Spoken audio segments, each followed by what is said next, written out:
Hello and welcome back to my channel.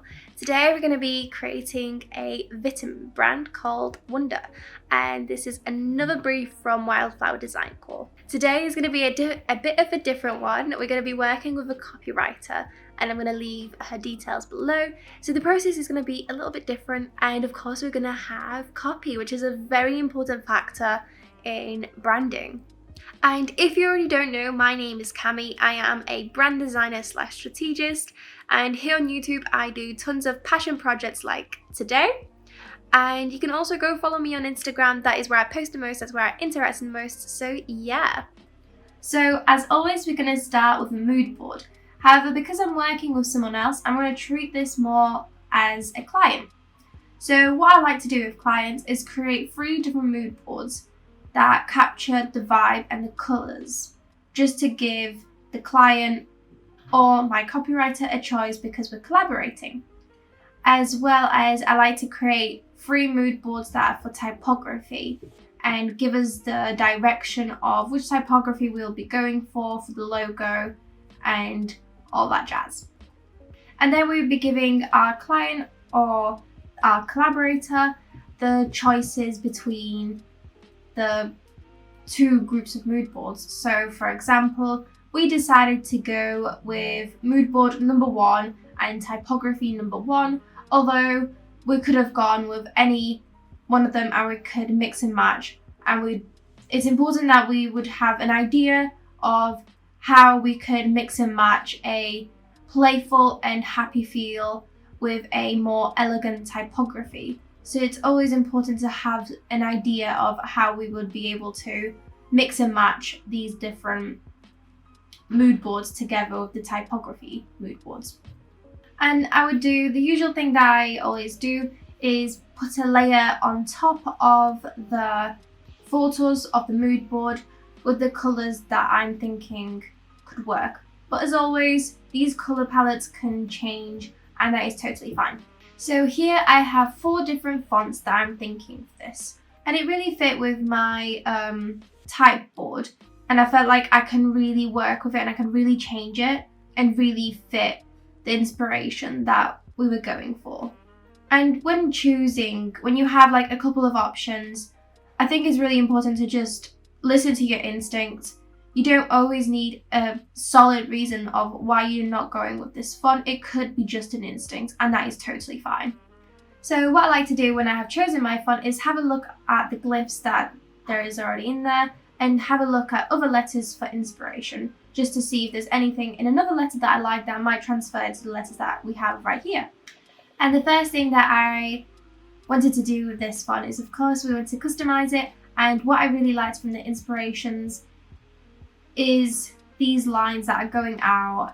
And what I really liked about the fonts from the inspirations, I really liked the little circles at the ends, and I really wanted to mimic that. So what I wanted to do here with the W is to take that out and create the same sort of feel that the inspirations had.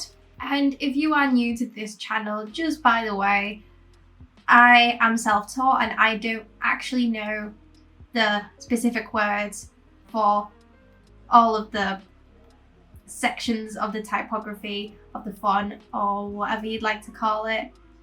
So that's why I just basically make up these names. I'm trying to learn these sort of names so I am more specific, and when I am talking to like another designer, I could specifically say this is what I like about this, or if I want to target a specific part of the typography.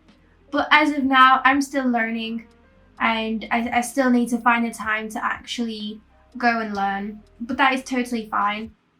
Like, if you don't know these words, that's fine. We don't need to know these words to feel like we can talk about it, because it's the learning process. It takes time.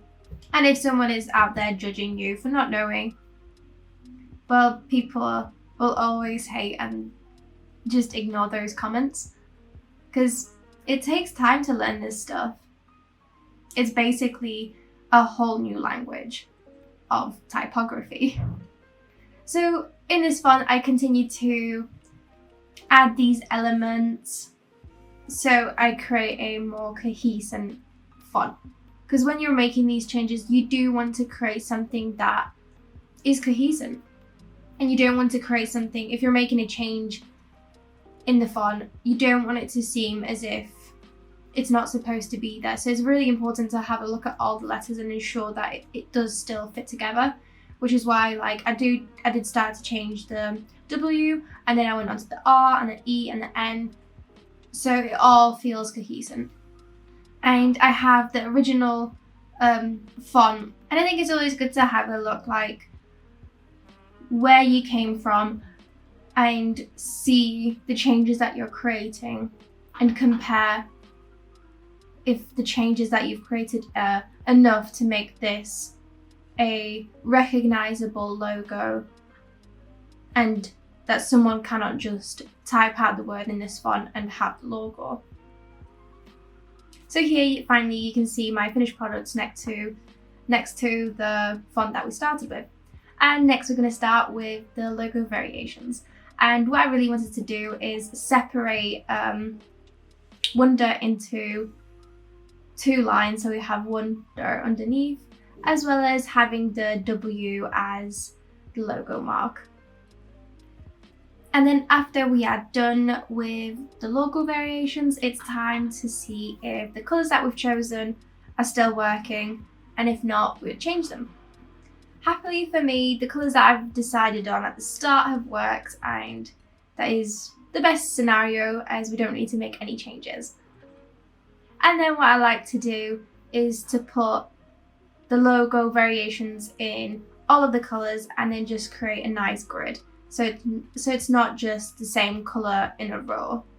So it's more pleasing to the eye, at least in my opinion.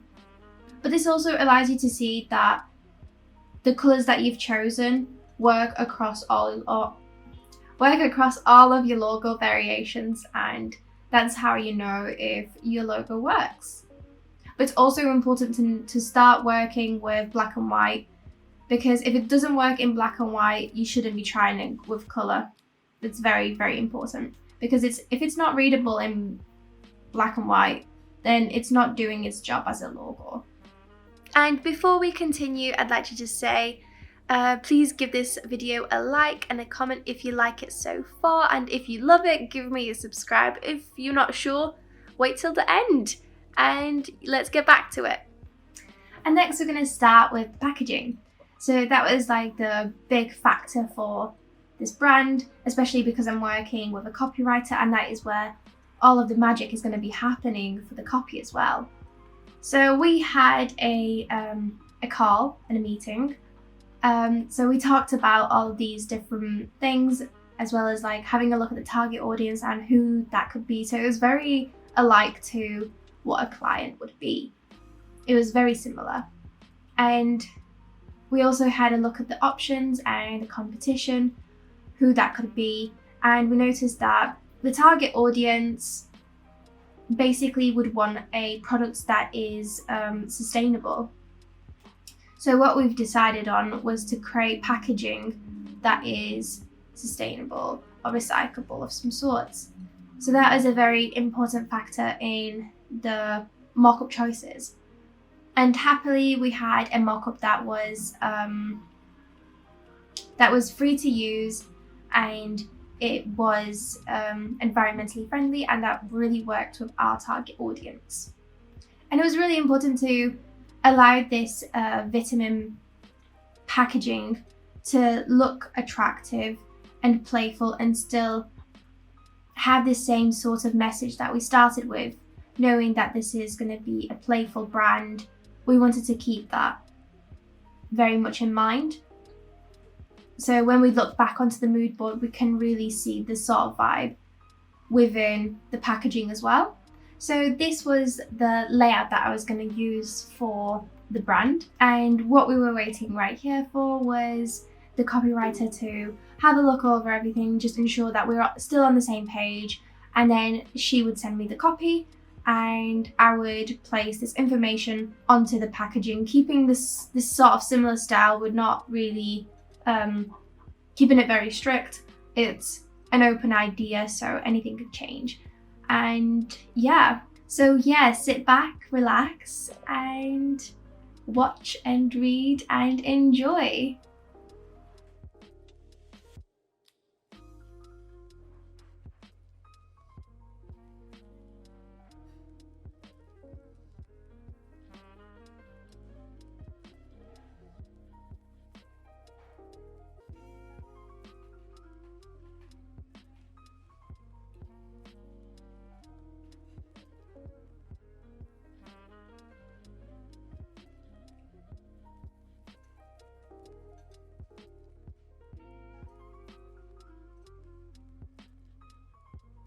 And we have reached the end of my video. I hope that you liked this video.